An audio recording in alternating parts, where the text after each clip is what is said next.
Ibig sabihin niya na World Plum Tree entrance. So, akyat tayo rito. Punta ron. So, ayan. Sabi dyan ay ano, madi lang nabasa ko ay madi. So, pero ibig sabihin, 1,400 meters na lang.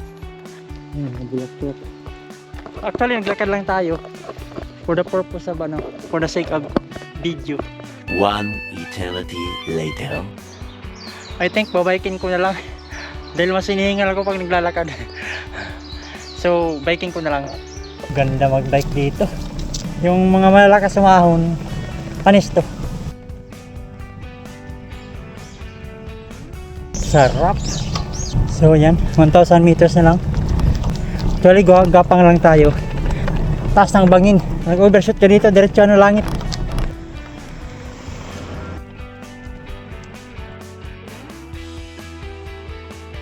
I think ito na siguro yung pinakatuktok.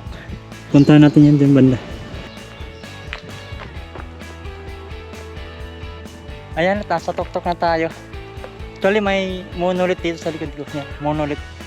Daan na ng mga alien. Ganda. So, ayan. So, palpad tayo ng drone.